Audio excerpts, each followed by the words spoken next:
Hello students. तो last class में अपन कर रहे थे रेंज ऑफ क्वाड्रेटिक। तो वहाँ पर अपन ने क्या किया था कि x पर अगर कोई कंस्ट्रेंट नहीं है, अगर x बिलोंग्स टू r है तो रेंज क्या होता है डिपेंडिंग ऑन ए पॉजिटिव है तो रेंज होगा -d/4 ए क्लोज से इन्फानाइट ओपन, और अगर ए नेगेटिव है पैराबोला नीचे खुलेगा तो रेंज क्या होगा -इन्फानाइट से लेकर -d/4 ए क्लोज। ठीक है क्या? उसके बाद हमने एक लास्ट क्वेश्चन किया था, वहाँ पर क्या था कि साइन में क्वाड्रेटिक था, है ना, साइन एक्स में क्वाड्रेटिक था और रेंज निकालना था। तो मैंने क्या बोला था कि साइन एक्स को टी माना है अपन ने, तो टी बिलोंग्स किसको करेगा, तो साइन एक्स का रेंज क्या होता है -1 क्लोज से 1 क्लोज, तो टी बिलोंग करेगा -1 से 1 में, मतलब टी में क्वाड्रेटिक बन जाएगा और टी आर को बिलोंग नहीं करेगा।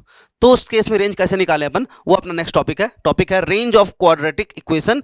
एक्सप्रेशन होना चाहिए इन रेस्ट्रिक्टेड एक्स, अगर एक्स पर कंस्ट्रेंट लगा हुआ है तो रेंज कैसे निकालें।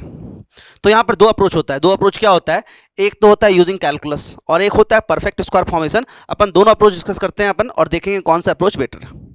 स्टार्ट करते हैं। तो क्या टॉपिक डाल दो, range of quadratic if x is constraint, मतलब x अगर बाउंडेड है या फिर कंस्ट्रेंड है, x बिलोंग्स टू r नहीं है मतलब, है ना, x बिलोंग्स टू r अगर है फिर तो डायरेक्टली फॉर्मूला अप्लाई कर दो, डिपेंडिंग ऑन आंसर आ जाएगा। लेकिन x अगर कंस्ट्रेंड है तो रेंज कैसे निकाले वो अपन देखने वाले हैं। तो यहाँ पर दो अप्रोच क्या है, एक तो है यूजिंग कैलकुलस dy/dx और एक है using perfect square formation. Best approach लेकिन कौन सा है, यूजिंग dy/dx।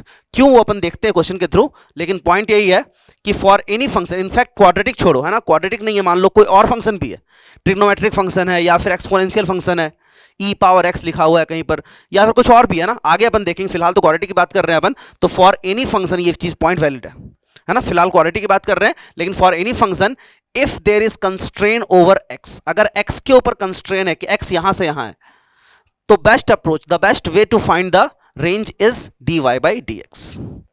अब इसका मतलब क्या है, dy/dx का यूज कैसे करेंगे अपन, वो अपन देखते हैं क्वेश्चन के थ्रू। तो लास्ट क्लास में जो क्वेश्चन छोड़ा था उसी से स्टार्ट करते हैं अपन। क्वेश्चन ये रहा, क्वेश्चन यही था, y = 3 sin square x - 2 sin x + 7, इसका रेंज निकालना था। तो पहला स्टेप क्या होता है, sin x = t, sin x को t माना तो y क्या हो गया 3t² - 2t + 7। यहां पर t किसको बिलोंग कर रहा है, सिंस sin x को t माना है तो t बिलोंग कर रहा है क्लोज्ड इंटरवल -1 से 1। ठीक है, यहां पर फॉर्मूला अप्लाई नहीं कर सकते ऑब्वियसली, क्योंकि t कंस्ट्रेंट है, कहां से कहां -1 to 1। अगर t बिलोंग्स टू r होता तो अपन क्या बोलते, a इज पॉजिटिव, फॉर्मूला क्या होता -d/4 ए क्लोज से इनफाइनाइट ओपन। लेकिन यहां पर formula can not be applied, क्यों, क्योंकि t बिलोंग्स टू r नहीं है। तो यहां पर दो तरीका सॉल्व करने का, एक तरीका है यूजिंग dy/dx, अच्छा तरीका वही है, लेकिन एक और तरीका हो सकता है यूजिंग परफेक्ट स्क्वायर फॉर्मेशन। पहले अपन मेथड 1 देखते हैं यूजिंग परफेक्ट स्क्वायर, फिर इसको देखेंगे अपन और खुद डिसाइड करेंगे कौन सा मेथड बेटर है।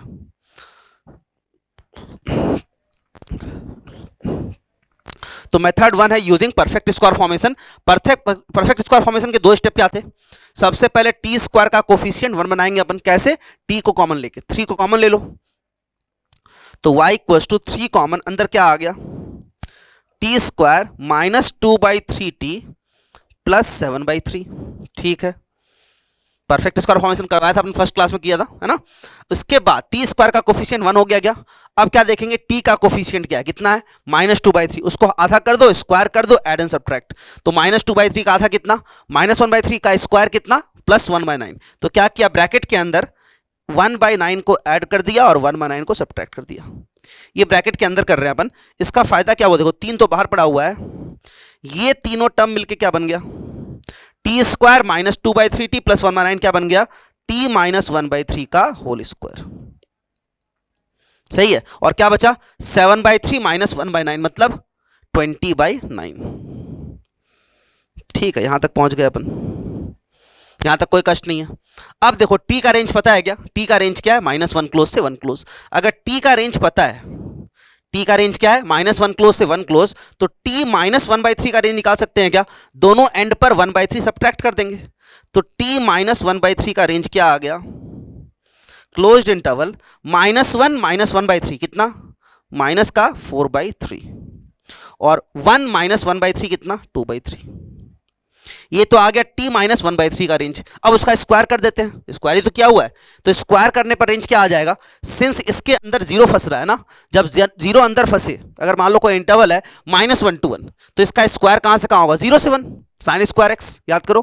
तो -1 to 1 अगर कोई इंटरवल बीच में जीरो फंस रहा है तो स्क्वायर स्टार्ट होगा 0 से और कहां तक जाएगा, जिस एंड का स्क्वायर ज्यादा हो। यहां तो दोनों सेम ही है, लेकिन यहां देखो -4/3 से 2/3 बीच में जीरो फंस गया, तो स्क्वायर कहां से स्टार्ट होगा, 0 से, और कहाँ तक जाएगा, जिस एंड का स्क्वायर ज़्यादा है। तो -4/3 का स्क्वायर कितना है, 16/9, और 2/3 का स्क्वायर कितना है, 4/9। बड़ा कौन सा है, 16/9। तो कहाँ तक जाएगा, 16/9 तक।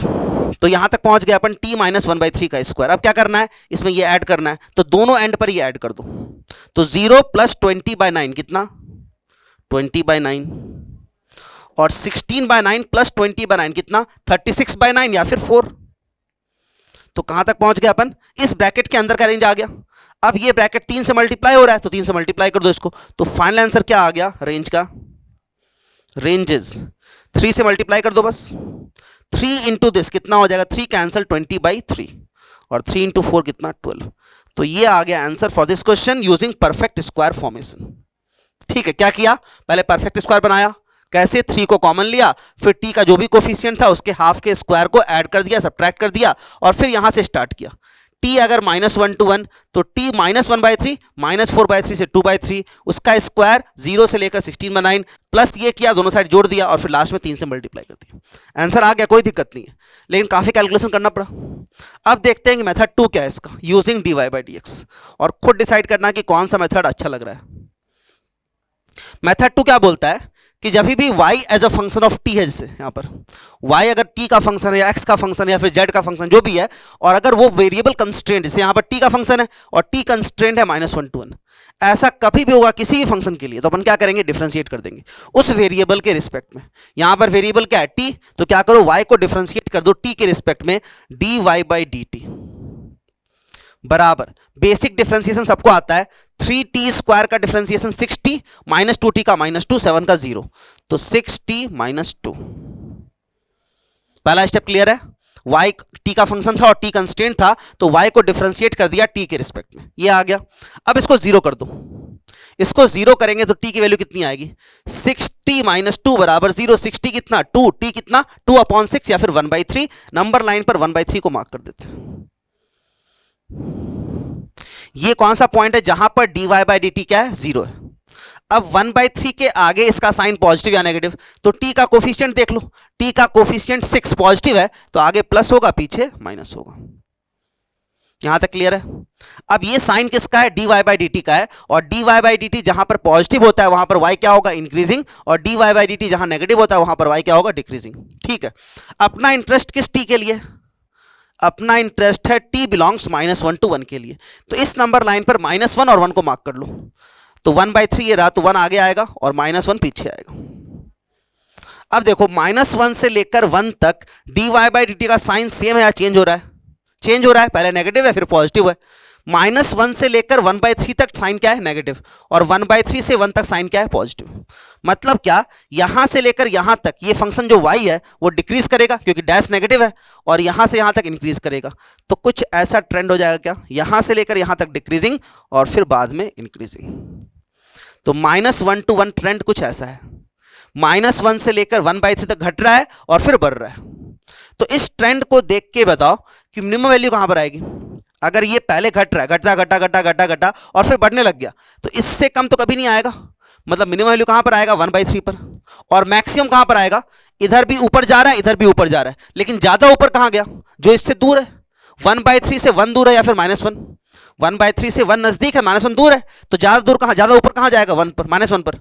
मतलब रेंज जो है वो क्या हो जाएगा, मैक्सिमम कहां पर आ गया, मैक्सिमम आ गया -1 पर, क्योंकि ये सबसे ऊपर वाला पॉइंट है। तो मैक्सिमम आ गया -1 पर, कितना आएगा, f -1 पर y की वैल्यू निकालेंगे अपन, f -1, और मिनिमम कहां पर आएगा, 1/3 पर, कितना, f of 1/3। बस खत्म हो गया। अब देख लो आंसर आता है क्या, उल्टा लिख दिया मैंने, f -1 तो मैक्सिमम था ना, एक सेकंड,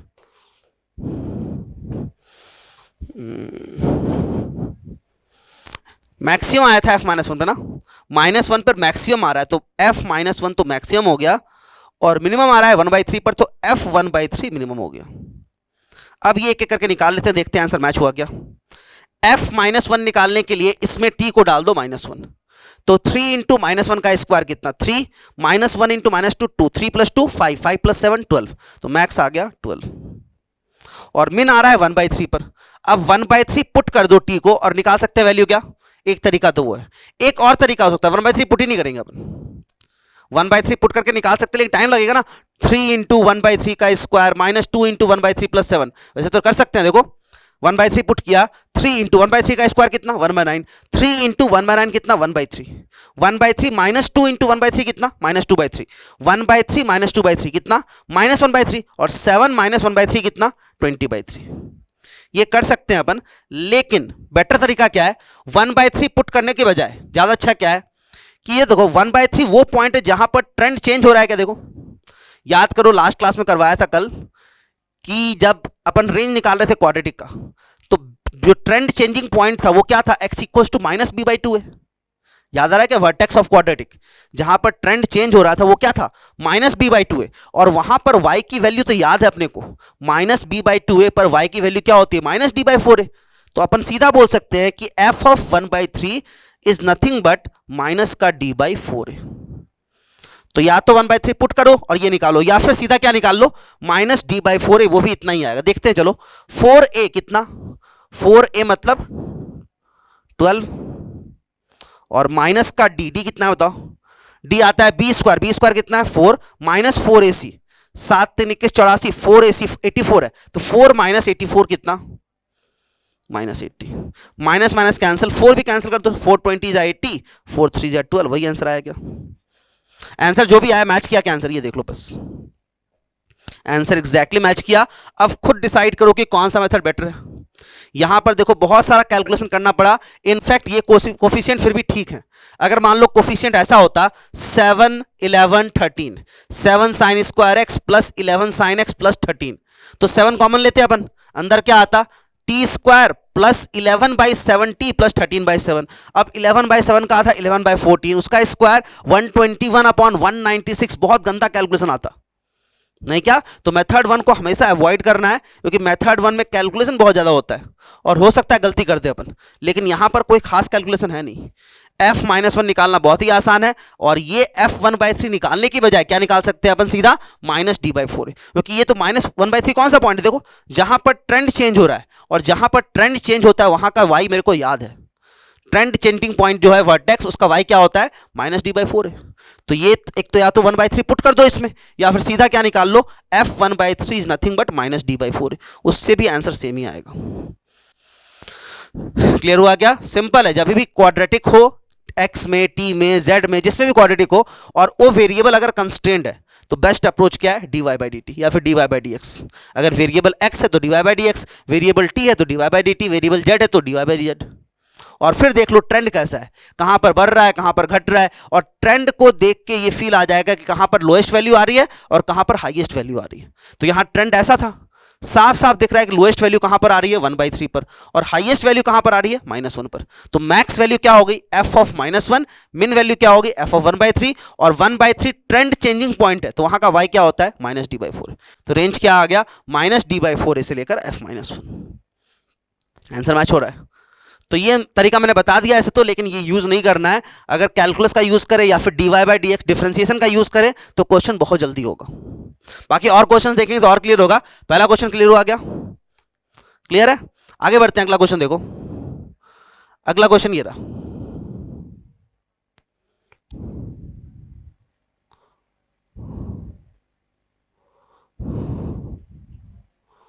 ये रहा y equal to 3 cos x plus 5 sin square x minus 7, बोल रहा है फाइंड द रेंज।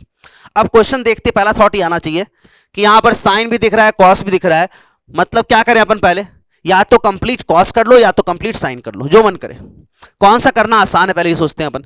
ये था, इस कॉस को साइन बनाना मुश्किल है क्या? बहुत मुश्किल है। लेकिन इस साइन स्क्वायर को कॉस स्क्वायर बनाना बहुत ही आसान है, क्योंकि साइन स्क्वायर बराबर 1 माइनस कॉस स्क्वायर, नहीं क्या? तो कंप्लीट कॉस कर लेते हैं। चलो इसको क्या लिख दिया? 1 माइनस कॉस स्क्वायर, तो क्या बना?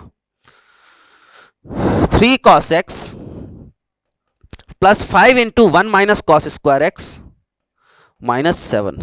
रीअरेंज कर लेते हैं, 5 into minus cos square x minus 5 cos square x plus 3 cos x। Constant कितना आ गया? ये 5 और ये -7, कितना? -2। अब थोड़ा ठीक लग रहा है, सब कुछ कॉस चल रहा है। क्या करें? cos x को t ले ले। cos x को t लिया तो y कैसा दिखेगा? -5t square plus 3t minus 2। और सिंस cos x को t लिया है तो t किसको बिलोंग करेगा, तो cos x का रेंज क्या होता है, -1 से 1। t कंस्ट्रेंट है क्या, देखो क्वाड्रेटिक t में है, t कंस्ट्रेंट है मतलब dy by D T. Differentiate करो चलो, dy बाई डी टी कितना, माइनस का 10t प्लस 3। फिर क्या करते हैं, इसको जीरो कर देते हैं, t की वैल्यू कितनी 3/10। आगे पॉजिटिव या नेगेटिव, तो t का कोफिशिएंट नेगेटिव है तो आगे आएगा नेगेटिव और पीछे आएगा पॉजिटिव। यहां तक क्लियर है। अब अपना इंटरेस्ट कौन से टी में है, -1 से 1। इस नंबर लाइन पर 1 कहां पर है, यहां पर। -1 कहां पर है, यहां पर। ट्रेंड कैसा है, यहां से लेकर यहां तक डैश पॉजिटिव है मतलब फंक्शन क्या होगा, इंक्रीजिंग। और 3/10 से 10 तक डैश नेगेटिव है, फंक्शन क्या होगा, डिक्रीजिंग। इस ट्रेंड को देख के बताओ कि मैक्स वैल्यू कहां पर आएगी। सबसे ऊपर का पॉइंट कौन सा है, 3/10 पर। देखो तो मैक्स वैल्यू कहां पर आएगी, 3/10 पर। और मिन वैल्यू कहां पर आएगी, तो लोएस्ट पॉइंट कौन सा है, तो इधर भी गिर रहा है इधर भी गिर रहा है, कहां ज्यादा गिरेगा, जो इससे दूर होगा, दूर कौन सा, -1। तो लोएस्ट कहां पर आएगी, -1 पर। तो खत्म, रेंज आ गया। रेंज क्या लिखेंगे अपन, लोएस्ट वैल्यू कहां पर आई, -1 पर, कितनी, f-1। और हाईएस्ट वैल्यू कहां पर आई, 3/10 पर, कितनी, f3/10। अब बस कैलकुलेशन है, f-1 निकाल सकते हैं क्या, f-1 निकालने के लिए इस क्वाड्रेटिक में t को ले लो -1। तो -1 का स्क्वायर 1 इंटू -5 -5, 3 इंटू -1 -3, -3 -5 -8 -2 -10, मतलब -10 आ गया, कॉमा। अब यहां पर ये निकालना है अपने को। अब फिर से वही बोलूंगा मैं, 3/10 पुट करने की बजाय क्या कर सकते हैं अपन, 3/10 कौन सा पॉइंट है जहां पर ट्रेंड चेंज हो रहा है, और ट्रेंड चेंजिंग पॉइंट पर वैल्यू ऑफ y क्या होती है, -d/4 है। मतलब ये नहीं निकालेंगे अपन, इसके बजाय क्या निकाल लेंगे, -d/4 निकाल लेंगे। ठीक है, चलो देखते हैं कितना आता है। -10 और ये -d/4 है, 4a कितना, a कितना है, -5, तो 4a कितना, -20। इस माइनस के साथ क्या हो गया, +20।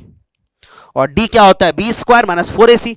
b² कितना, 3 का स्क्वायर 9, 4ac -10 + 10 40, 4ac क्या है, b² तो 9 है और 4ac है 40, 9 - 40 कितना, -31। खत्म। तो रेंजेस -10 क्लोज से -31/20 क्लोज। खुद डिसाइड करो कि ये कैलकुलेशन दे रहा है कोई, क्या कोई कैलकुलेशन नहीं, ध्यान से देखो। ये तो अपन मानते ही वहां पर भी, फिर डिफरेंशिएट करने में हार्डली 1 सेकंड, ट्रेंड सेट करने में 5-10 सेकंड, और फिर डिसाइड करने में 5-10 सेकंड, हार्डली 30 सेकंड लगेगा बस। अगर प्रैक्टिस अच्छी है अपनी तो 30 सेकंड में अपन आंसर तक पहुंच जाएंगे। लेकिन अगर मेथड 1 का यूज करेंगे अपन तो हो सकता है कि अपने कैलकुलेशन इतना गंदा फंस जाए कि 1.5 से 2 मिनट लग जाए उसमें, मतलब 2 गुना 3 गुना टाइम नहीं लग सकता है वहां पर। लेकिन यहां पर कोई खास कैलकुलेशन है नहीं, f-1 निकालना बहुत ही आसान और -d/4 निकालना भी बहुत ही आसान। कोई चाहे तो 3/10 को पुट करके भी वैल्यू निकाल सकता है, लेकिन 3/2 को पुट करेंगे अपन, बहुत टाइम वेस्ट होगा और अल्टीमेटली आंसर यही आएगा। तो बेटर क्या है, बेंडिंग पॉइंट जहां पर ट्रेंड चेंज होता है उस पॉइंट का y क्या होता है, -d/4 है। ठीक है क्या, अभी तो 1-2 क्वेश्चन, क्या और क्वेश्चंस करेंगे तो धीरे धीरे और क्लियर होगा, है ना। आगे बढ़ते हैं। अगला क्वेश्चन है y = 3 sec² x - 7 sec x + 9। Quadratic है sec x में, क्या करेंगे अपन, sec x को t, तो y क्या बन गया, 3t² - 7t + 9। और सिंस sec x को t बोला है तो t किस रीजन में आएगा, t आएगा r - -1 to 1। बस ये था मेरे को, t बिलोंग्स टू r है क्या, क्योंकि t बिलोंग्स टू r होगा तो ही फॉर्मूला अप्लाई कर पाएंगे अपन। तो t बिलोंग्स टू r है क्या, नहीं है, तो क्या करें, dy/dt। डिफरेंशिएट कर लो चलो, dy/dt बराबर कितना, 60 - 7, इसको 0 किया, t की वैल्यू कितनी आ गई, 7/6। आगे पॉजिटिव, क्योंकि t का कोफिशिएंट पॉजिटिव है, पीछे नेगेटिव। तो ट्रेंड अगर सोचें अपन तो यहां तक डिक्रीजिंग है, कंप्लीट ट्रेंड तो ऐसा होगा। लेकिन मेरा टी कहां से कहां है, मेरा टी है r - -1 to 1, मतलब मेरा इंटरेस्ट कहां पर है या फिर कहां पर नहीं है मेरा इंटरेस्ट। तो टी कौन से रीजन को बिलोंग नहीं कर रहा है, -1 to 1, मतलब -1 to 1 मेरा इंटरेस्ट नहीं है। ठीक है, इस नंबर लाइन पर -1 और 1 को मार्क कर लेते हैं, 1 ये रहा, -1 ये रहा। तो मतलब ये जो ट्रेंड का पार्ट है ना, ये पार्ट किसी काम का नहीं, हटा दो इसको, क्योंकि t जो है वो -1 to 1 बिलोंग नहीं कर रहा है। तो ट्रेंड का ये वाला पार्ट खा गए अपन, मतलब ट्रेंड क्या बचा मेरे पास, मेरे पास ट्रेंड बचा ये पूरा, ये और ये। ठीक, अब ये था मेरे को, अगर क्वाड्रेटिक का ग्राफ सोचें अपन, जो देखा था कल, ऐसा ग्राफ बनता है क्या अगर ए पॉजिटिव है तो। अब ये था मेरे को, ये पॉइंट क्या होता है, -d/4 है, तो रेंज क्या बोलते हैं अपन, -d/4 से लेकर इन्फानाइट। अब अगर कोई बोले इस क्वाड्रेटिक में ये वाला पार्ट गायब हो गया, अब बताओ रेंज में क्या फर्क पड़ा, अगर ये पार्ट पूरा गायब हो गया रेंज में क्या फर्क पड़ा, रेंज में कोई फर्क नहीं पड़ा, रेंज अभी भी क्या है देखो, -d/4 से लेकर इन्फानाइट, क्योंकि ये सेम ग्राफ यहां पर रिपीट हो रहा है सिमेट्रिकली। देखो अगर ये पार्ट पूरा गायब भी हो गया तो भी रेंज क्या है, -d/4 से इन्फानाइट। वैसे ही यहां पर ये हाफ और ये हाफ सेम होता है क्या, देखो ये हाफ और ये हाफ सेम होता है, तो अगर इस हाफ को पूरा खा जाए अपन तो भी रेंज वही आएगा जो होता है। यहां तो पूरा ग्राफ गया ही नहीं, यहां तो उस हाफ का भी एक पोर्शन गया, मतलब ये पार्ट चला गया मान लो, ये पार्ट, लेकिन ये पार्ट जाने से रेंज में कोई फर्क पड़ेगा क्या, नहीं पड़ेगा।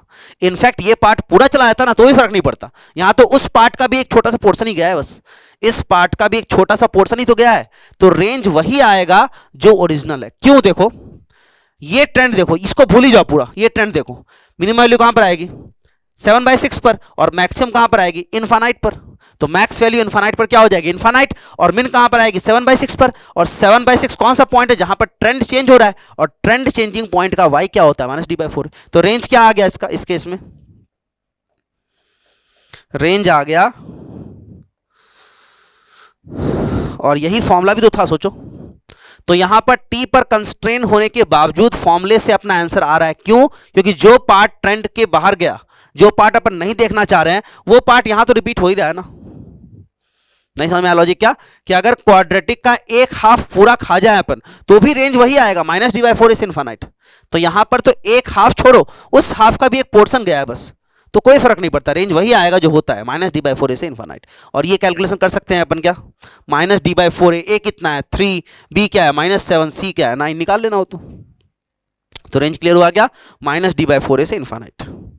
वैसे ही अगला क्वेश्चन देखते हैं अपन, अगला क्वेश्चन ये रहा, 3 cosec x -4 cosec square x -10, almost same question, इस बार कोसेक में क्वाड्रेटिक है, क्या करें अपन, कोसेक x को t लिया तो y क्या बन गया,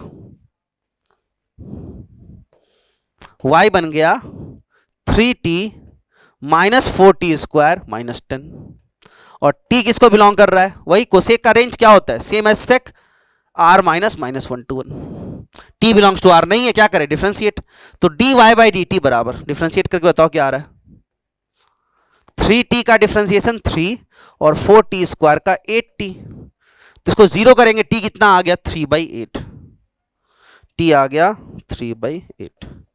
आगे पॉजिटिव या नेगेटिव, t का कोफिशिएंट नेगेटिव है तो आगे नेगेटिव पीछे पॉजिटिव, मतलब कंप्लीट ट्रेंड ऐसा है क्या, पहले इंक्रीजिंग 3/8 तक और फिर डिक्रीजिंग।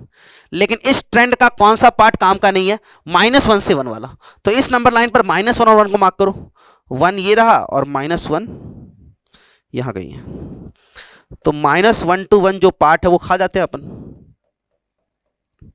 तो -1 to 1 जो पार्ट था उसको खा गए अपन, ये गया, मतलब मेरे पास बचा एक तो ये पार्ट और दूसरा ये पार्ट, एक ये पार्ट एक ये पार्ट, इन दोनों पार्ट्स को देख के बताओ कि मैक्सिमम कहां पर आएगा, ये पार्ट भी ऊपर जा रहा है, ये पार्ट भी ऊपर जा रहा है, कौन ज्यादा ऊपर जाएगा, जो इससे नजदीक होगा, क्योंकि यहां पर तो मैक्सिमम आता, लेकिन ये तो पार्ट अपने को काम का ही नहीं है, ये पूरा पोर्शन गया ना, -1 to 1 ग्राफ देख ही नहीं रहे अपन, तो ग्राफ देख रहे हैं अपन 1 के आगे या फिर -1 के पीछे, तो मैक्स वैल्यू कहां पर आएगी 1 पर, देखो ये पॉइंट ऊपर है, ये पॉइंट ज्यादा ऊपर है, तो 1 पर मैक्स आएगा, और मिन कहां पर आएगा, मिन तो दिख ही रहा है -इनफाइनाइट घटता जा रहा है, तो रेंज क्या हो गया, रेंज हो गया लोएस्ट वैल्यू कितनी है -इनफाइनाइट, नीचे चलाता जा रहा है, और मैक्सिमम कहां पर आएगा 1 पर, 1 पर कितना आएगा f1, बस खत्म। f1 निकाल सकते हैं क्या, f1 निकालना तो बहुत ही आसान है, xt को 1 डाल दो, तो 1 डाला तो 3 -4 -1 -10 कितना -11, तो रेंजेस -इनफाइनाइट ओपन से -11 क्लोज। समझ में आ रहा है क्या, फील कैसे आया, पिछली बार ये जो अपने पास ये है ना बेंडिंग पॉइंट, वो गायब ही नहीं हुआ था। वो गायब कौन सा पार्ट हुआ था, यहां से एक छोटा सा पार्ट गायब हो गया था। तो अगर एक हाफ पूरा आ जाए तो फिर तो रेंज वही आएगा ना, लेकिन यहां पर कोई भी हाफ पूरा नहीं आया। देखो इस हाफ से एक पोर्शन गया और इस हाफ से भी ये पोर्शन गया, इसलिए रेंज अब कुछ और आएगा। मिनिमम कितना है, ये तो घटता जाएगा, घटते घटते कहां जाएगा, माइनस इन्फानाइट। तो मिनिमम कितना हो गया, माइनस इन्फानाइट। और बढ़ते बढ़ते ये मैक्सिमम जा रहा है F1 तक, ये बढ़ते बढ़ते जा रहा है F-1 तक। कौन सा ज्यादा ऊपर है, F1 ज्यादा ऊपर है। तो मैक्स वैल्यू क्या आ गई, F1 निकाल सकते हैं अपन, पुट कर दो। समझ पाए क्या। तो इस तरीके से dy बाई dt का यूज करके अपन रेंज निकाल सकते हैं फॉर कंस्ट्रेंट t। और भी क्वेश्चन देखते हैं, चलो अगला क्वेश्चन ये रहा। ये क्वेश्चन देखते ही फील आना चाहिए, तो लास्ट क्लास का क्वेश्चन, इसमें तो कुछ करना ही नहीं है। क्यों, क्योंकि tan x में क्वाड्रेटिक है, तो tan x को t लेंगे अपन, तो क्या लिखेंगे, y बराबर 2t square minus 3t plus 7। लेकिन t बिलोंग किसको कर रहा है, सिंस tan x t है तो t बिलोंग कर रहा है r को, और t बिलोंग्स टू r देखते ही चेहरे पे एक मुस्कान आएगा।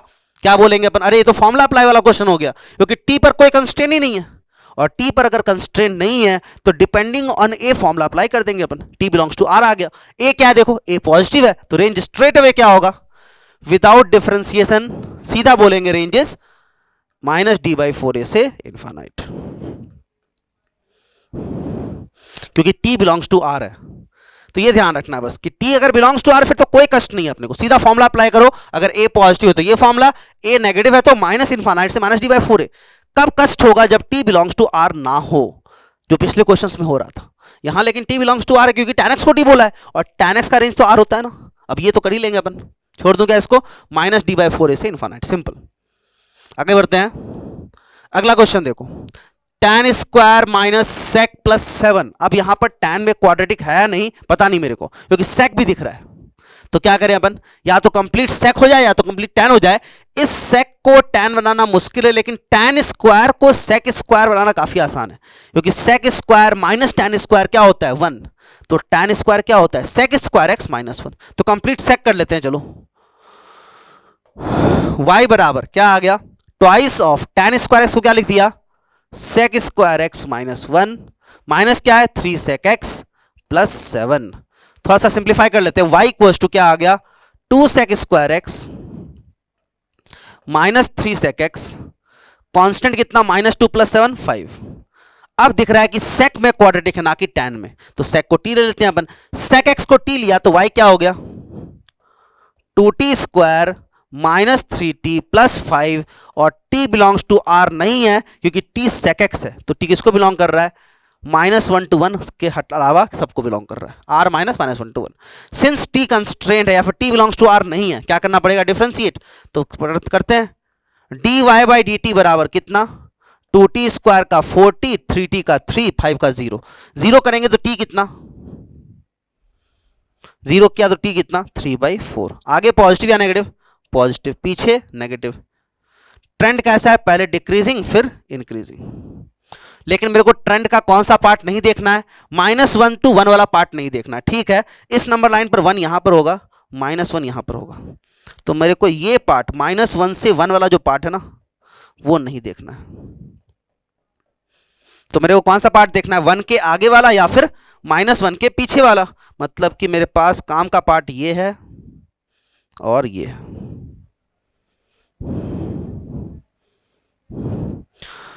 अब दोनों पार्ट्स में दिख रहा है कि मैक्सिमम कहां तक जा रहा है, ये इनफाइनाइट तक। तो रेंज का मैक्स वैल्यू तो फिक्स हो गया, रेंज का मैक्स वैल्यू तो फिक्स हो गया इनफाइनाइट। मिनिमम कहां पर आएगा, तो ये भी नीचे आ रहा है, ये भी नीचे आ रहा है। कौन ज्यादा नीचे आएगा, जो इसके नजदीक होगा। और 3/4 के नजदीक कौन है, 1। तो ज्यादा नीचे कौन आएगा, 1। तो मिनिमम विल अकर एट 1, और 1 पर वैल्यू क्या आएगी, F1। तो रेंज आ गया F1 से इनफाइनाइट, और F1 निकाल सकते हैं अपन आराम से। t वाला जो क्वाड्रेटिक है, इसमें t को 1 ले लो, 5 2 7 -3 4, तो रेंज इज 4 से इनफाइनाइट। समझ पाए क्या, ऑलमोस्ट सिमिलर क्वेश्चन हो गया सेक वाला क्वेश्चन, बस tan स्क्वायर को लिखना पड़ा sec स्क्वायर x माइनस 1। कर लेंगे क्या, बहुत ही आसान। ट्रेंड का ये वाला पार्ट गायब हो गया, अगर ट्रेंड का ये वाला पार्ट, चोंच वाला पार्ट गायब नहीं होता, फिर तो रेंज वही आता जो फॉर्मूले से आता है। अगर मान लो ट्रेंड का ये पार्ट गायब होता है यहाँ से यहाँ, तो क्या बोलते हैं अपन, -d/4 इज इनफाइनाइट। ट्रेंड का ये पार्ट गायब होता है यहाँ से यहाँ मान लो, तो भी रेंज क्या आता, -d/4 इज इनफाइनाइट। लेकिन ट्रेंड का चोंच वाला पार्ट गायब हो गया, इसलिए रेंज क्या आया, f1 से इनफाइनाइट। ठीक है क्या? आगे बढ़ते हैं, अगला क्वेश्चन देखो। अब ये थोड़ा सा अलग ही क्वेश्चन आ गया। y बराबर cos x plus cos 2x किसी भी एंगल से क्वाड्रेटिक दिख तो नहीं रहा है, दिख नहीं रहा है, लेकिन बना सकते हैं। कैसे? यहां पर सिंगल एंगल है, मतलब x है, और यहां पर डबल एंगल है 2x, और यहां पर cos x है। तो उसको देखते हुए cos 2 थीटा के 4 फॉर्मूले थे क्या? cos 2 थीटा का 4 फॉर्मूला क्या था? पहला cos square theta minus sine square theta, दूसरा 2 cos स्क्वायर थीटा माइनस 1, तीसरा 1 माइनस 2 साइन स्क्वायर थीटा, और चौथा 1 minus tan square theta upon 1 plus tan square theta. यहां पर cos 2x का कौन सा फॉर्मूला यूज करने पर फायदा होगा? तो बाहर cos x है, तो cos 2x का cos वाला फॉर्मूला, और cos 2x का cos वाला फॉर्मूला क्या है? cos 2 थीटा बराबर 2 cos स्क्वायर थीटा माइनस 1, तो cos 2x बराबर 2 cos स्क्वायर x माइनस 1। तो अप्लाई कर दे, देखते क्या बनता है। y equals to cos 2x कितना, 2 cos square x minus 1 plus क्या पड़ा हुआ है, cos x। अब ऑलमोस्ट सिमिलर क्वेश्चन बन गया, क्योंकि अब दिख रहा है साफ साफ cos x में क्वाड्रेटिक है। क्या करेंगे अपन, cos x बराबर t। ठीक है, क्या बन गया, y equals to 2t square plus t minus 1, और सिंस cos x को t बोला है, तो t कहां से कहां भागेगा, -1 से 1। अब तो ये स्टार्टिंग वाला क्वेश्चन हो गया। क्या करें, डिफरेंशिएट, सिंस t कंस्ट्रेंड है, dy/dt निकाल लेते हैं, और dy/dt कितना आया, 2t स्क्वायर का 4t प्लस 1, इसको जीरो कर दो, t का मान कितना, माइनस का 1/4, t का कोफिशिएंट पॉजिटिव, तो आगे प्लस पीछे माइनस। अपना इंटरेस्ट कहां से कहां है, -1 to 1, ये रहा -1 और ये रहा 1। तो ट्रेंड कैसा है, -1 से लेकर यहां तक डिक्रीजिंग क्योंकि डैश नेगेटिव है, और यहां से लेकर यहां तक इंक्रीजिंग क्योंकि डैश पॉजिटिव है। ये रहा ट्रेंड। अब इस ट्रेंड को देख के ये बताओ कि मिनिमम वैल्यू कहां पर आएगी, तो मिनिमम आएगी -1/4 पर, और मैक्सिमम कहां पर आएगी, 1 पर। मतलब रेंज क्या हो गया, रेंज हो गया मैक्सिमम कहां पर आ गई, 1 पर, कितनी, f1, और मिनिमम कहां पर आई, -1/4 पर। लेकिन -1/4 पर जो वैल्यू आएगी वो पहले से पता है मेरे को, सिंस -1/4 वो पॉइंट है जहां पर ट्रेंड चेंज हो रहा है, और ट्रेंड चेंजिंग पॉइंट पर y कितना होता है, -d/4a। अब तो कर ही लेंगे,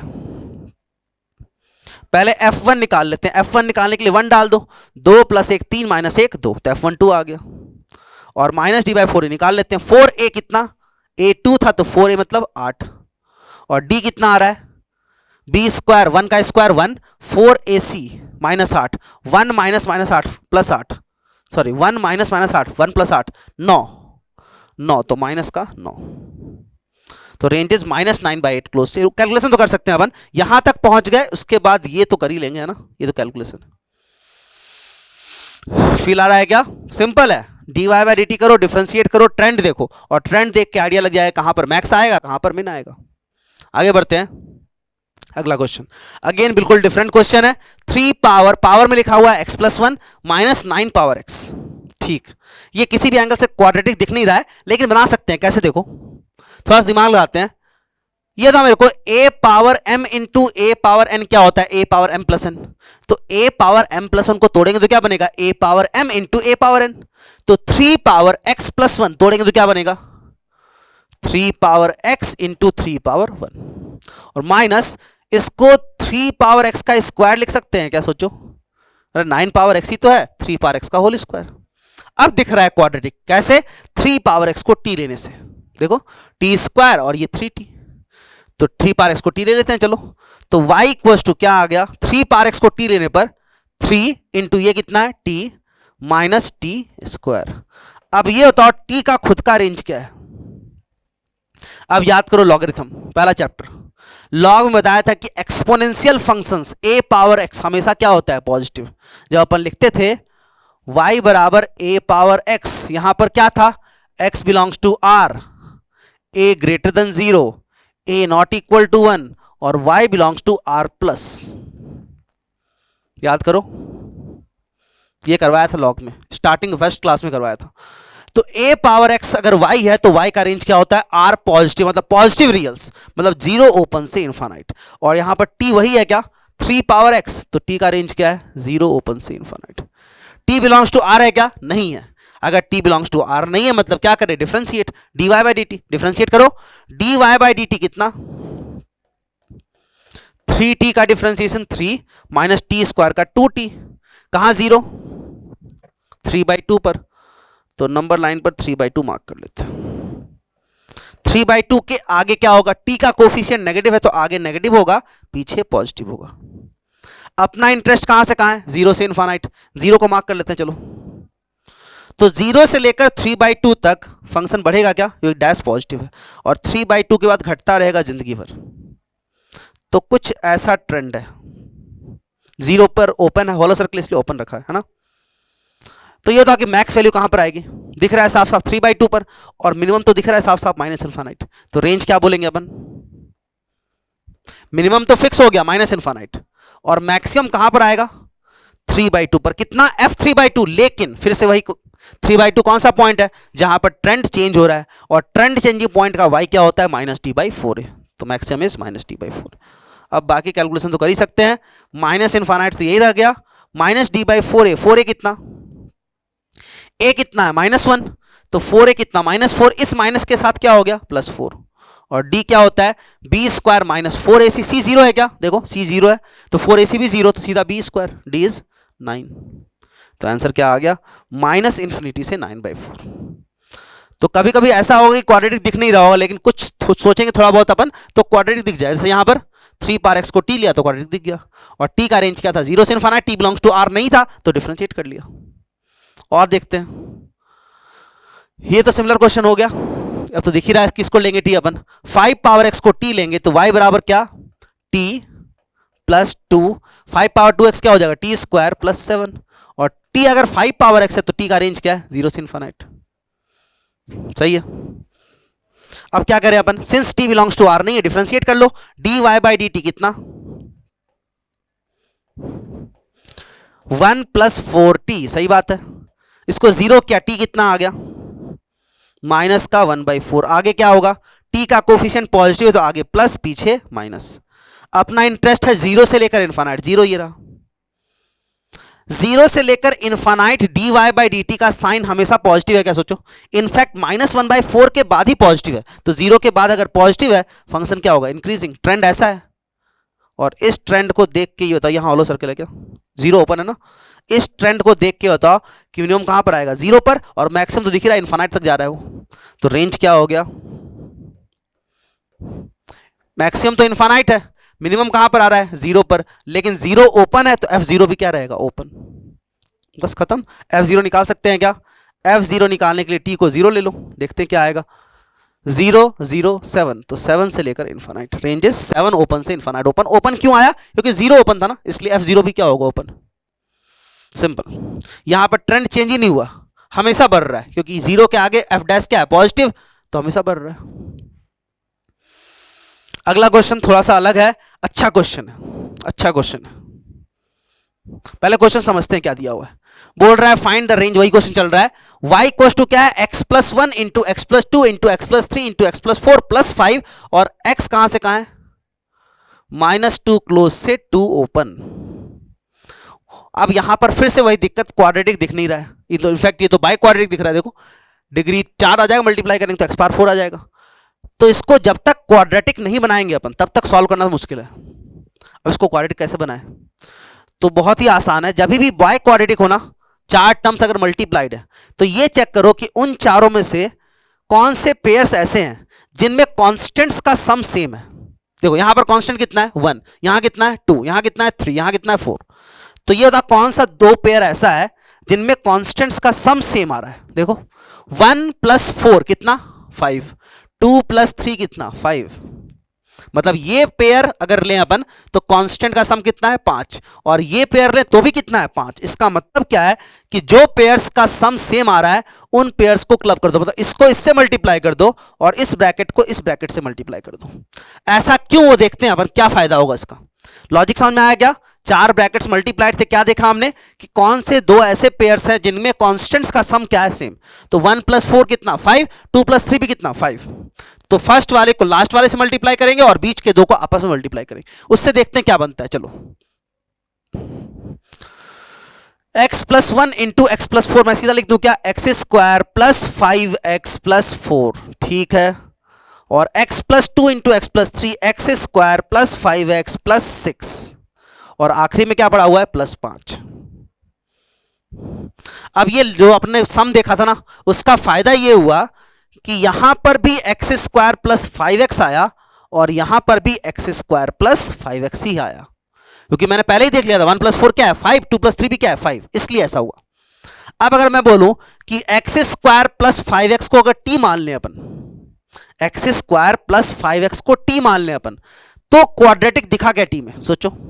अगर इसको t माना तो y बराबर क्या हो जाएगा, t + 4 × t + 6 + 5t में क्वाड्रेटिक। वही तो चाहते थे अपन कि कैसे भी करके y क्या बन जाए, क्वाड्रेटिक बन जाए। तो अपन x² + 5x को t लेंगे तो बन जाएगा आराम से। लेकिन थोड़ा सा अच्छा हो जाएगा अगर मैं उसके बजाय इसको t ले लूं, पूरे को, इस पूरे को, क्योंकि इस पूरे को t लिया तो ये क्या है सोचो, t + 2, अरे 4 + 2 6।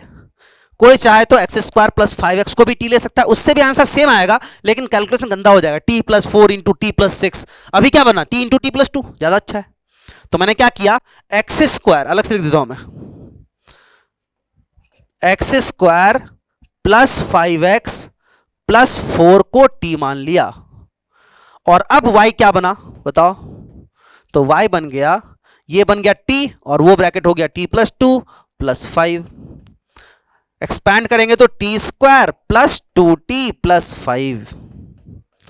तो y is a quadratic in t, और y का रेंज निकालना है अपने को। फॉर्मूला अप्लाई होगा नहीं होगा वो डिपेंड करता है कि t का रेंज क्या है, लेकिन यहां पर t का रेंज पता ही नहीं है। अभी तक जिसको t ले रहे थे अपन, जैसे मान लो sin x को t लिया था, उसका रेंज तो याद है मेरे को, -1 क्लोज से 1 क्लोज। cos को t लिया, रेंज याद है। tan को t लिया, रेंज याद है। sec को t लिया, रेंज याद है। 3 पावर x को t लिया, रेंज याद है। लेकिन यहां जिसको t लिया उसका रेंज ना तो याद है ना ही पता है, तो निकालना पड़ेगा। कैसे, तो t ये है, t का रेंज निकालना है, और t x में क्वाड्रेटिक है क्या, और x कंस्ट्रेंड है -2 से 2। देखो जब तक ये क्वेश्चन सॉल्व नहीं होगा तब तक ये क्वेश्चन सॉल्व नहीं होगा। मतलब क्वेश्चन पहले क्या बन गया, find the range of t। जैसे अपन y का रेंज निकालते थे, y x में क्वाड्रेटिक रहता था, x कंस्ट्रेंड होता था। सेम लॉजिक, t का रेंज निकालना है, t x में क्वाड्रेटिक और x कंस्ट्रेंड है, तो सेम डिफरेंशिएशन का use, formula can not be applied. अगर x पर ये कंस्ट्रेंट नहीं होता, यहां पर नहीं होता, तो अपन क्या बोलते, t x में क्वाड्रेटिक है, a पॉजिटिव है, रेंज क्या आता -d/4 इज इनफाइनाइट, लेकिन यहां पर x कंस्ट्रेंट है। और जब कंस्ट्रेंट होगा तो क्या करेंगे अपन, t को पहले डिफरेंशिएट कर देंगे x के रिस्पेक्ट में, क्या निकाल लेंगे, dt/dx। dt/dx कितना आ गया, 2x + 5, ठीक है। इसको 0 कर दो, x कितना आ गया, -5/2, ये भी ठीक है। x का कोफिशिएंट पॉजिटिव, मतलब आगे पॉजिटिव पीछे नेगेटिव। ये आ गया dt/dx का साइन। अपने को किस x में इंटरेस्ट है, -2 से 2, तो -2 कहां पर होगा, -2.5 है, तो -2 यहां पर होगा और 2 यहां पर होगा। अब ये बताओ कि -2 से 2 जो है वो dt/dx का साइन चेंज हो रहा है क्या, नहीं हो रहा है, क्योंकि -5/2 के आगे हमेशा पॉजिटिव है। तो -2 से 2 पूरे इंटरवल में dt/dx क्या है, पॉजिटिव। और अगर dt/dx पॉजिटिव है, फंक्शन क्या होगा, इंक्रीजिंग। मतलब -2 से 2 में फंक्शन लगातार बढ़ेगा, -2 क्लोज, 2 हॉलो। तो ये है ट्रेंड -2 से 2। और अगर ये ट्रेंड है तो मैक्सिमम कहां पर आएगा, 2 पर, मिनिमम कहां पर आएगा, -2 पर। तो t का रेंज क्या आ गया, t बिलोंग्स f -2 क्लोज था तो f -2 भी क्लोज है, से लेकर f2, 2 ओपन था तो f2 भी ओपन है। अब ये कैलकुलेशन कर सकते हैं क्या, f -2 निकालने के लिए x को डाल दो -2, -2 का स्क्वायर 4, 4 + 4 8, 8 - 10 -2। f2 निकालने के लिए x को डाल दो 2, 2 का स्क्वायर 4, 4 + 4 8, 8 + 10 18। अब आ गया t का रेंज, t का रेंज आ गया -2 क्लोज से 18 ओपन। तो यहां पर y बराबर दिस है, जहां t बिलोंग कर रहा है -2 क्लोज से 18 ओपन। समझ पाए क्या? तो t में क्वाड्रेटिक था और t x में क्वाड्रेटिक था और x कंस्ट्रेंट था, तो उस कंस्ट्रेंट के कारण t को डिफरेंशिएट किया और फिर t का रेंज निकाल लिया। अब ये क्वेश्चन थोड़ा सा आसान हो गया। y जो है वो t में क्वाड्रेटिक है और t बाउंडेड है कहां से कहां, -2 से 18। t again belongs to r नहीं है, फिर से डिफरेंशिएट करना पड़ेगा। तो y t में क्वाड्रेटिक है, डिफरेंशिएट कर दो t के रिस्पेक्ट में, dy बाई dt कितना 2t + 2। इसको जीरो करो, t कितना, इसको जीरो किया तो t कितना -1, आगे पॉजिटिव पीछे नेगेटिव। अपना इंटरेस्ट किस टी में है, -2 से लेकर 18, -2 ये रहा, 18 यहां कहीं आएगा। तो ट्रेंड कैसा है, -2 से लेकर -1 तक डिक्रीजिंग, उसके बाद इंक्रीजिंग। तो ये बताओ कि ट्रेंड को देखकर मिनिमम वैल्यू कहां पर आएगी, घट रहा है फिर बढ़ रहा है, मिनिमम कहां पर आएगी -1 पर, और मैक्सिमम कहां पर आएगी 18 पर। तो रेंज क्या हो गया, रेंज हो गया, फाइनल आंसर निकाल रहे हैं अपन, f-1 से लेकर f18। लेकिन सिंस 18 ओपन है तो f18 भी ओपन रहेगा। अब कोई ये बोल सकता है कि f-1 निकालने के बजाय -1 तो ट्रेंड चेंज हो रहा है और ट्रेंड चेंजिंग पॉइंट का y याद है -d/4 है, लेकिन उससे अच्छा रहेगा -1 पुट करना, क्योंकि इतना आसान फिगर है ना। तो f-1 निकाल लेते हैं, t को डाल दो -1, -1 का स्क्वायर 1, 1 + 5 6, 6 - 2 4, और f18 निकाल देते हैं, 18 का स्क्वायर 324 + 36 360 + 5 365। तो ये है अपना फाइनल आंसर। उस फंक्शन का रेंज है 4 क्लोज से 365 ओपन। समझ में आया क्या? सेम कॉन्सेप्ट दो बार लग गया इस क्वेश्चन में। y था t में क्वाड्रेटिक और t था x में क्वाड्रेटिक और x था कंस्ट्रेंट, तो x के कंस्ट्रेंट का यूज करके t का रेंज निकाला और t के कंस्ट्रेंट का यूज करके y का रेंज निकाला। समझ पाया क्या? अच्छा क्वेश्चन है, बहुत ही अच्छा क्वेश्चन है। इनफैक्ट शायद ये क्वेश्चन अपन उसमें भी कर चुके हैं, पता नहीं करवाया था कि नहीं, ट्रिग्नोमेट्री में नहीं करवाया तो यहां देख लो, कोई दिक्कत नहीं है, लेकिन सिंपल है। समझ पाए क्या? तो ऐसे क्वेश्चंस भी कर सकते हैं अपन। पहला स्टेप बहुत इंपॉर्टेंट था, कौन से टर्म्स को क्लब करना है, जिस पेयर में कांस्टेंट्स का सम क्या हो सेम। तो ये पेयर इससे क्लब, ये इससे क्लब, ताकि टी में क्या बन जाए क्वाड्रेटिक। अगला क्वेश्चन सिमिलर क्वेश्चन है, सॉरी अरे यार ये एक साथ ये 3 4 ये रहा। y बराबर 2x - 1 into 2x + 1 into 2x + 3 into 2x + 5 + 7 और x दिया हुआ है -1 क्लोज से 1 ओपन, और y का रेंज निकालना है। सेम क्वेश्चन है, ऑलमोस्ट सेम, बस यहां पर डेटा चेंज कर दिया। बस ये बताओ मेरे को कौन से किससे क्लब होगा। तो कांस्टेंट देखो बस, -1 1 3 5, -1 + 5 कितना 4, 1 + 3 भी कितना 4, मतलब सेम क्लबिंग है, फर्स्ट वाला लास्ट वाले के साथ और बीच का आपस में। बस उसके बाद क्या हो जाएगा, क्वाड्रेटिक बन जाएगा, टी मान लेना, टी का रेंज निकालना। ये क्वेश्चन मैं नहीं करवा रहा हूं, ये क्वेश्चन खुद से ही करना और इसको डाउट में भी मत पूछना। ये क्वेश्चन तब तक ट्राई करना जब तक ना हो, क्योंकि पिछला क्वेश्चन अगर अच्छे से समझा होगा तो ये क्वेश्चन आराम से होना चाहिए। तो ये क्वेश्चन मैं छोड़ रहा हूं, लेकिन ये क्वेश्चन खुद से ट्राई जरूर करना। आंसर बता दूंगा मैं नेक्स्ट क्लास में, शायद दे दूंगा इसका आंसर में। फिलहाल तो ये ध्यान रखना कि इसको अटेम्प्ट करना है खुद से, और पिछला क्वेश्चन देखने के बाद ही करना अच्छे से। अगर पिछला अच्छे समझ में आया तो ये क्वेश्चन हो जाएगा, ठीक है क्या? इसको छोड़ रहा हूं मैं, आगे बढ़ते हैं अपन। तो range of quadratic in restricted x clear हुआ गया, डिफरेंशिएशन का यूज करना है, ट्रेंड देखना है और फिर ट्रेंड को देख के रेंज बताना है, ठीक है। नेक्स्ट टॉपिक चलते हैं अपन। नेक्स्ट टॉपिक क्या है, रेंज के बाद नेचर ऑफ रूट्स। हम रूट देख चुके हैं अपन, ax² + bx + c = 0। इस क्वाड्रेटिक के रूट्स क्या थे, -b ± √d/2a। अपन ये मान के चल रहे थे वहां पर कि abc क्या है, रियल, और a ≠ 0। तो अपन देखने वाले हैं नेचर ऑफ रूट्स, कि रूट्स का नेचर कैसा है, रूट्स जो है वो रियल है या फिर इमेजिनरी है। तो नेक्स्ट टॉपिक डाल दो, nature of roots of quadratic equation. Roots की बात करें अपन, अगर क्वाड्रेटिक ये है तो रूट्स क्या होते हैं, -b ± √d/2a। d यहां पर क्या होता है, d इज b² - 4ac, और ये मान के चल रहे हैं abc रियल है, a ≠ 0। अब देखो यहां पर abc रियल पता है अपने को, अगर abc रियल है तो 4ab क्या होगा, रियल, -bb क्या होगा, रियल। तो ये रियल है, ये रियल है, बस दिक्कत कहां पर है, √d में। रूट ऑफ d रियल होगा या नहीं होगा वो d पे डिपेंड करता है, ए बी सी रियल है तो नीचे 4a तो रियल हो गया, माइनस बी भी रियल हो गया, लेकिन रूट डी जो है वो डिपेंड करता है कि डी कैसा है, क्योंकि रूट ऑफ एनीथिंग रियल कब होगा, जब उसके अंदर का मसाला जो डी है वो क्या होगा, नॉन नेगेटिव। क्योंकि डी अगर नेगेटिव हो गया तो ये पता है अपने को कि नेगेटिव का रूट क्या होता है, इमेजिनरी। समझ पाए क्या? तो रूट्स का नेचर कौन डिसाइड करेगा, सिर्फ डिस्क्रिमिनेंट डिसाइड करेगा। डिस्क्रिमिनेंट अगर पॉजिटिव है तो रूट रियल, डिस्क्रिमिनेंट जीरो है तो भी रूट रियल, डिस्क्रिमिनेंट लेकिन अगर गलती से नेगेटिव हो गया तो रूट्स क्या हो जाएंगे, इमेजिनरी। समझ पाए क्या? तो रूट्स का nature will be decided by D. D will decide the nature of roots whether it is real और इमेजिनरी। कैसे? तो डी अगर पॉजिटिव है तो रूट पॉजिटिव क्या होता है, रियल, तो रूट्स क्या हो जाएंगे, रियल। डी अगर जीरो है तो भी रूट्स क्या हो जाएंगे, रियल। लेकिन अगर डी नेगेटिव है तो रूट्स क्या हो जाएंगे, इमेजिनरी। एक और बात यहां पर, डी अगर पॉजिटिव है तो रूट रियल तो ठीक है, एक रूट क्या आएगा, minus B plus root D by 4a। 4a कहां से आया, 2a होता है, 2a लिख लो इसको, है ना, 2a। ठीक है, तो अगर रूट्स ये डी पॉजिटिव है तो एक रूट क्या आ गया, minus B plus root D by 2a, और दूसरा क्या आ गया, minus B minus root D by 2a। दोनों रूट्स कैसे हैं, डिस्टिंक्ट, अलग अलग, एक में प्लस रूट डी है, एक में माइनस रूट डी है।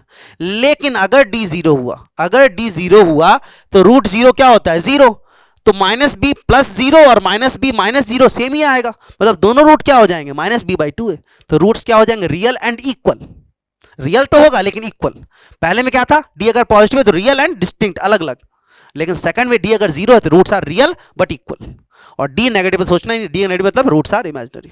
तो ये है nature of roots depending on D. पहला point, if D is positive, if D is greater than zero, both roots are real and distinct, है ना, अलग अलग, क्योंकि एक में प्लस रूट डी आएगा, एक में माइनस रूट डी आएगा।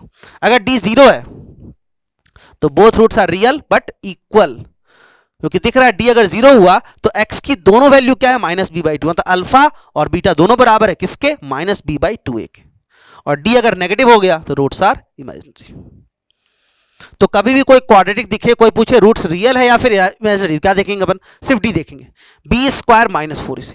अगर वो पॉजिटिव दिखा तो रियल, अगर वो जीरो दिखा तो भी रियल, अगर वो नेगेटिव दिखा तो इमेजिनरी। और फर्दर अगर थोड़ा डिटेल में पूछे तो डी अगर पॉजिटिव दिखा तो roots are real and distinct, अलग अलग।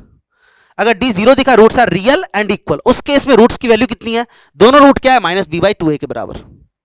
और डी अगर नेगेटिव है रूट्स आर इमेजिनरी। ठीक है क्या? तो ये था nature of roots depending on D whether it is real और इमेजिनरी। यहां पर ये मान के चल रहे हैं कि all the coefficients are real. ठीक है क्या? नेक्स्ट, ये बहुत इंपॉर्टेंट नोट है कि अगर मान लो कि क्वाड्रेटिक इक्वेशन है जिसके रियल कोफिशिएंट है, मान के चल रहे हैं अपन, और डी नेगेटिव है, कोई क्वाड्रेटिक इक्वेशन जिसका कोफिशिएंट सारा रियल है और डी क्या है, नेगेटिव। अगर डी नेगेटिव तो रूट्स क्या हो गए, इमेजिनरी। अब इमेजिनरी रूट्स अगर आ रहे हैं और कोफिशिएंट रियल है तो वो हमेशा पेयर में आएगा, कॉन्जुगेट पेयर में। कैसे देखो, क्योंकि अगर मान लो डी नेगेटिव है, मान लो -3 है, ठीक है, तो रूट -3 हो गया, गए रूट -3 क्या होगा, √3 आयोटा। तो एक रूट क्या आ गया, -b plus √3 iota by 2a, और दूसरा क्या आ गया, -b minus √3 iota by 2a, मतलब दे अकर इन कॉन्जुगेट पेयर।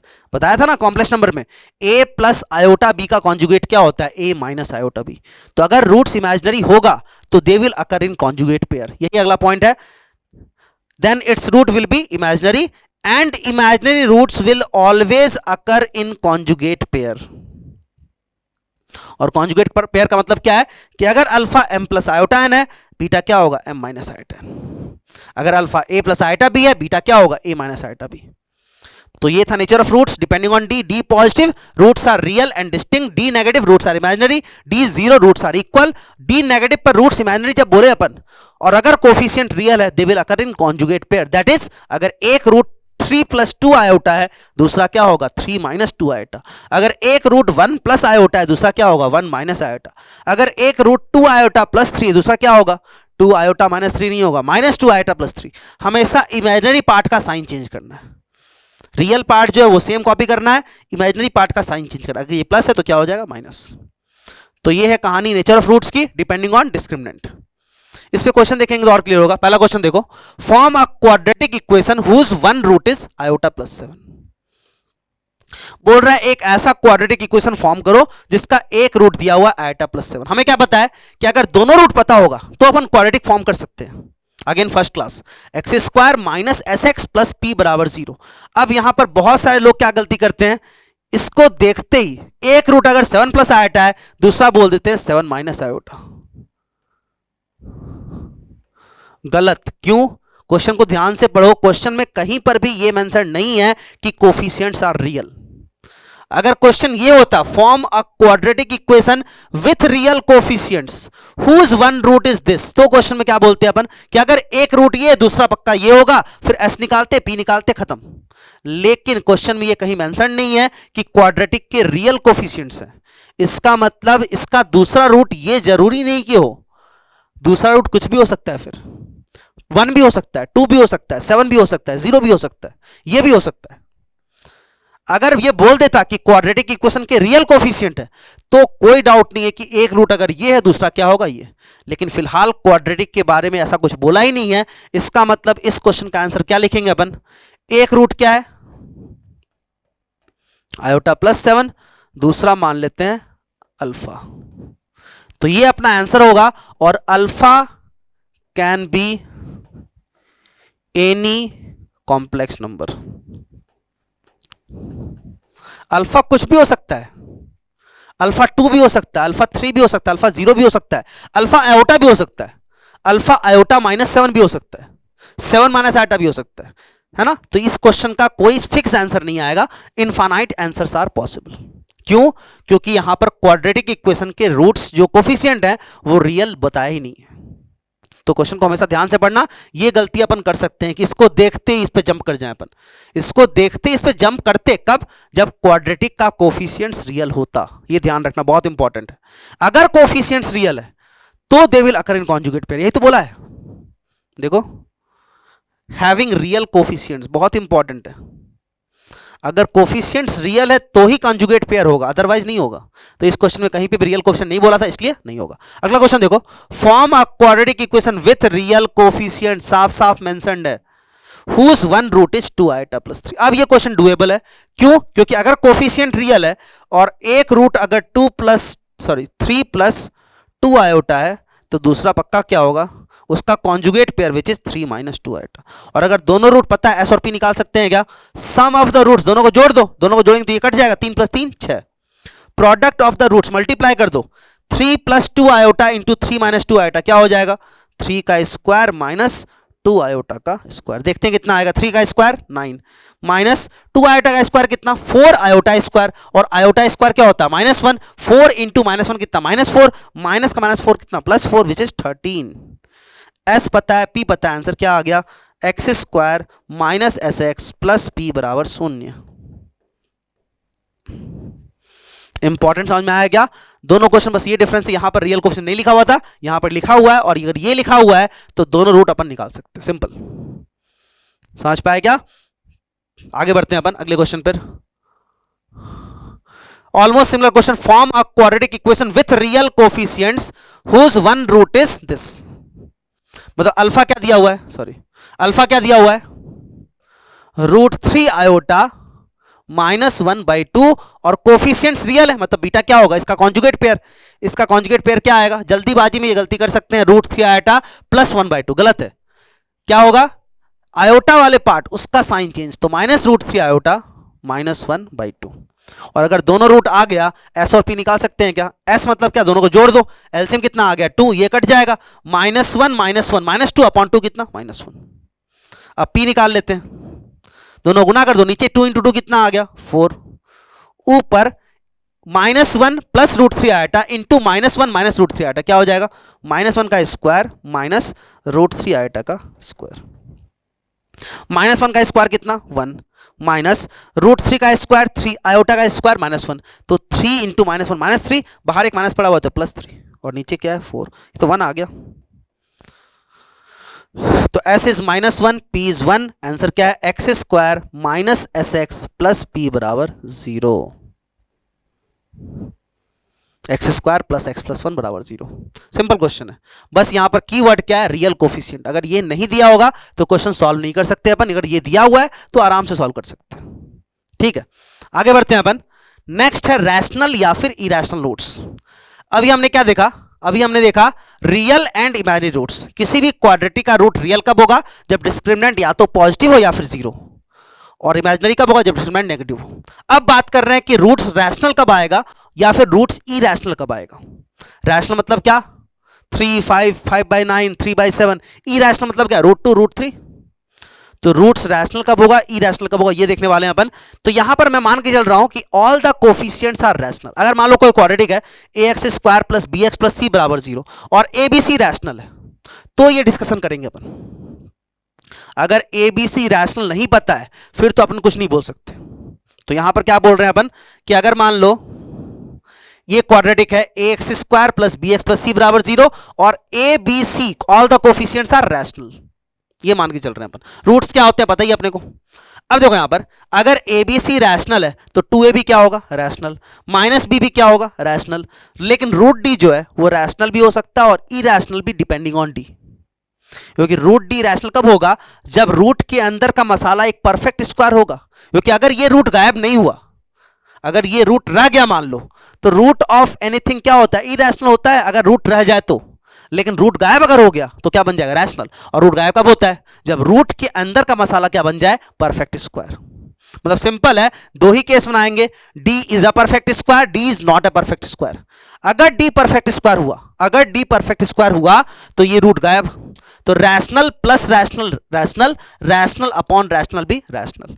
लेकिन अगर D परफेक्ट स्क्वायर नहीं हुआ तो ये रूट रह जाएगा, और अगर ये रूट रह गया तो उस कारण से ये रूट कैसा हो जाएगा, ये x की वैल्यू कैसी हो जाएगी, इरैशनल। क्योंकि रैशनल प्लस इरैशनल क्या होता है, इरैशनल, इरैशनल अपॉन रैशनल भी क्या होता है, इरैशनल। मतलब कोई भी क्वाड्रेटिक है उसके रूट्स रैशनल होंगे या इरैशनल, अगर कोफिशिएंट रैशनल है तो। डिपेंड करता है D पर, whether it is a perfect square और नॉट।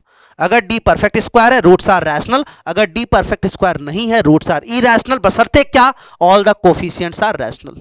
तो ये पूरा डिस्कशन कब हो रहा है, जब कोफिशिएंट्स क्या है, रैशनल। पिछला वाला पूरा डिस्कशन कब हुआ था, जब कोफिशिएंट्स क्या थे, रियल। ठीक है, ये ध्यान रखना। तो पहला case, if D is a perfect square, if D is a perfect square, obviously किसका, रैशनल नंबर का। अब ये मत बोलना कि 2 भी तो एक परफेक्ट स्क्वायर है, तो 2 जो है वो रैशनल नंबर का परफेक्ट स्क्वायर नहीं है ना। 2 जो है √T का स्क्वायर, √2 क्या होता है, इरैशनल। तो अगर D परफेक्ट स्क्वायर है किसका, रैशनल नंबर का, एग्जांपल 9, 3 का स्क्वायर, 2 का स्क्वायर, तो रूट्स कैसे होंगे, रैशनल। सिंपल, क्योंकि रूट गायब हो जाएगा यहां पर, और rational plus rational upon rational क्या होगा, रैशनल। लेकिन अगर D परफेक्ट स्क्वायर नहीं है, if D is not a perfect square, if D is not a perfect square, then roots will be irrational, simple. तो कभी भी क्वाड्रेटिक के सारे कोफिशिएंट्स क्या दिख रहे हो, रैशनल, तो D चेक कर लो, D अगर परफेक्ट स्क्वायर आए तो रूट्स भी क्या होंगे, रैशनल। D अगर परफेक्ट स्क्वायर नहीं आए तो रूट्स क्या होंगे, irrational. And irrational roots will again occur in conjugate pair. सोचो क्यों, अगर मान लो D का मान 3 हो गया, मान लो D का मान 3 हो गया, 3 इज नॉट परफेक्ट स्क्वायर, तो क्या आएगा, -B प्लस √3/2 है, और दूसरा क्या आएगा, -B माइनस √3/2 है। अब ये 2 + √3 और 2 - √3 क्या होते हैं, एक दूसरे का कॉन्जुगेट।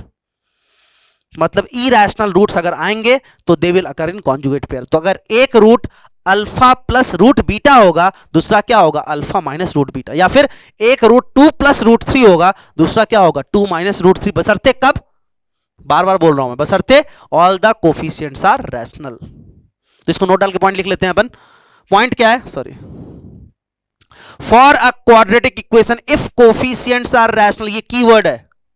अगर किसी क्वाड्रेटिक इक्वेशन में कोफिशिएंट्स क्या है, rational, and D is not a perfect square, D is not a perfect square, तो रूट्स क्या होंगे, irrational, and will always occur in conjugate pair. इसका मतलब अगर अल्फा आ जाए A + √B, तो बीटा पक्का क्या होगा, A - √B। लेकिन ये सब तामझाम कब, जब कोफिशिएंट्स क्या है, रैशनल। या फिर एग्जांपल अल्फा आ जाए 3 + √5, तो बीटा पक्का क्या होगा, 3 - √5, कॉन्जुगेट पेयर। या फिर अल्फा हो जाए √2 + 1, तो बीटा क्या होगा, √2 - 1 मत बोल देना, -√2 + 1। Rational part will remain the same, irrational part का साइन क्या हो जाएगा, चेंज।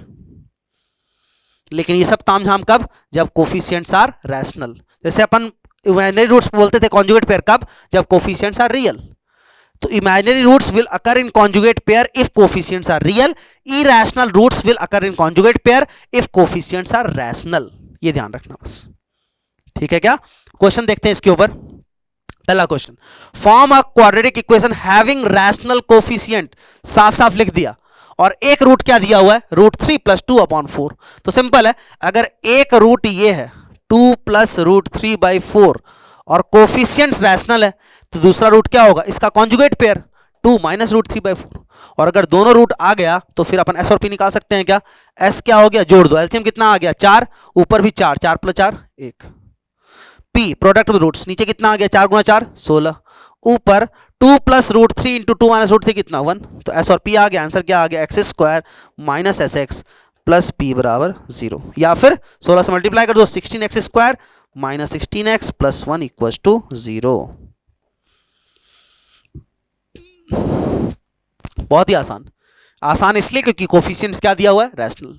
अगर रैशनल कोफिशिएंट नहीं दिया होता फिर अपन क्या बोलते हैं, अगर एक रूट ही है दूसरा कुछ भी हो सकता है फिर तो, लेकिन सिंस कोफिशिएंट रैशनल दिया हुआ था तो अगर एक रूट ये है दूसरा will be it's conjugate pair, इसलिए दोनों रूट आ गए, और दोनों आ गए फिर तो अपन एस और पी निकाल सकते हैं। अगला क्वेश्चन,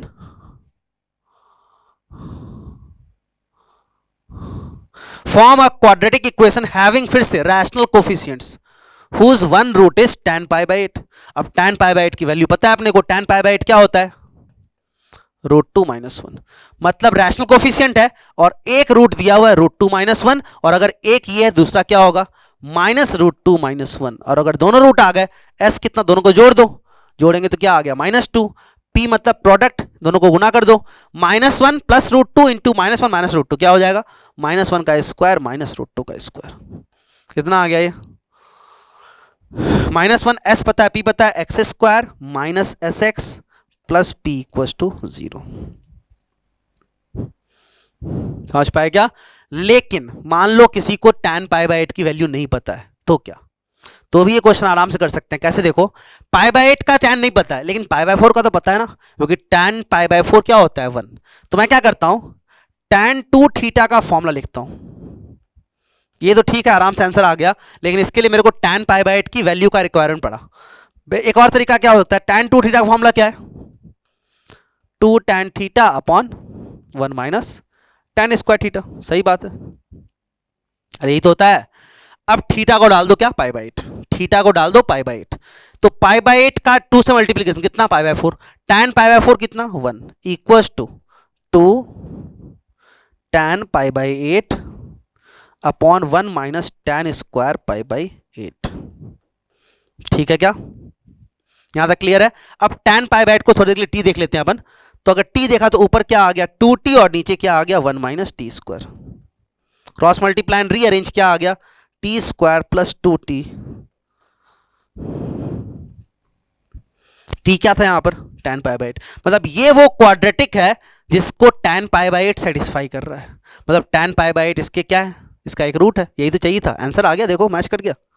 अरे ये बोलो x square plus 2x minus 1 बोलो, या फिर T square plus 2t minus 1, एक ही बात है। तो इससे भी आंसर वही आ रहा है, लेकिन यहां पर tan पाई बाई 8 की वैल्यू यूज नहीं की मैंने, वैल्यू यूज कर रहे हैं तो भी आंसर सेम आ रहा है। ठीक है, अगला क्वेश्चन देखो, फॉर्म ए क्यूबिक इक्वेशन। ठीक है, क्यूबिक पे आ जाते हैं। With rational coefficients whose one root is sine pi by 18।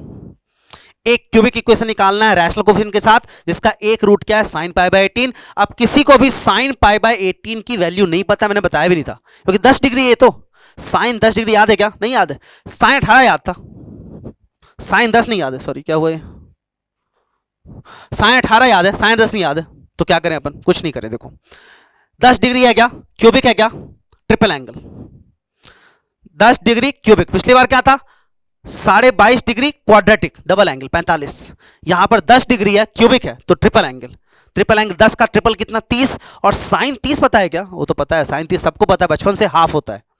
तो क्या करो, जैसे पिछले क्वेश्चन में tan 2 थीटा वाला फॉर्मूला यूज किया था, यहां पर यूज करो साइन का ट्रिपल एंगल का फॉर्मूला, साइन 3 थीटा। क्या फॉर्मूला होता है, 3 sine theta minus 4 sine cube theta. ठीक है, अब थीटा को ले लो पाई बाई 18। ध्यान से देखना, थीटा अगर पाई बाई 18 तो 3 थीटा कितना, पाई बाई 6, और साइन पाई बाई 6 कितना, half, equals to 3 sine pi by 18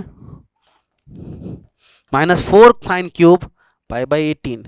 अब साइन पाई बाई 18 को t रख दो तो 1/2 बराबर, सही है क्या, 2 से multiply and rearrange 8t cube plus 1 equal to 0। और t क्या था, साइन पाई बाई 18, मतलब ये एक ऐसा क्यूबिक है जिसको साइन पाई बाई 18 सेटिस्फाई कर रहा है। मतलब इस क्यूबिक का एक रूट क्या है, साइन पाई बाई 18, और इसके कोफिशिएंट सारे क्या है, रैशनल। यही आंसर है क्या, क्यूबिक विथ रैशनल कोफिशिएंट जिसका एक रूट क्या है, साइन पाई बाई 18। समझ पाए क्या। पिछले क्वेश्चन में क्वाड्रेटिक था तो डबल एंगल से स्टार्ट किया था, देखो पिछले क्वेश्चन में क्वाड्रेटिक था तो tan 2 थीटा से स्टार्ट किया था। इस बार क्यूबिक है तो sin 3 थीटा से स्टार्ट किया, क्योंकि 10 डिग्री का, एक सेकंड,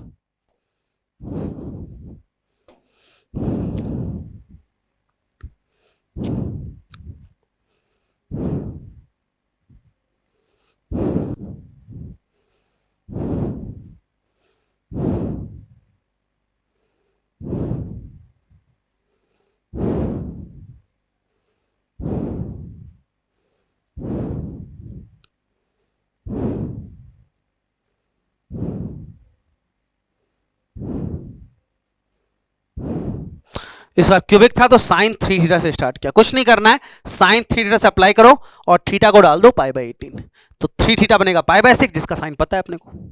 अगला क्वेश्चन भी ऑलमोस्ट सिमिलर है। अगला क्वेश्चन अगर देखें अपन, ऑलमोस्ट सिमिलर क्वेश्चन है। ये देखो, form a cubic equation having rational coefficient whose one root is cos pi by 9।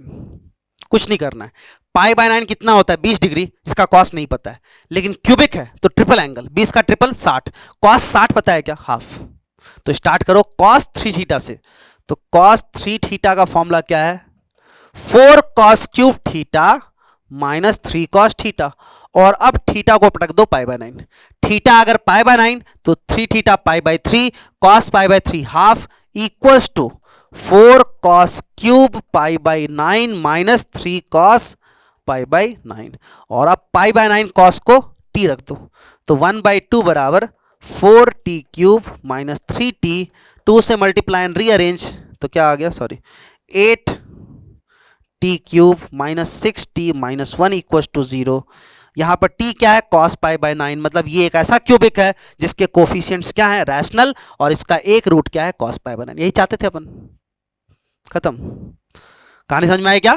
तो फिलहाल रूट ऑफ नेचर रूट्स पे इतने क्वेश्चन काफी हैं, और क्वेश्चंस अपन देखेंगे depending based on nature of roots, वो अपन नेक्स्ट क्लास में देखते हैं।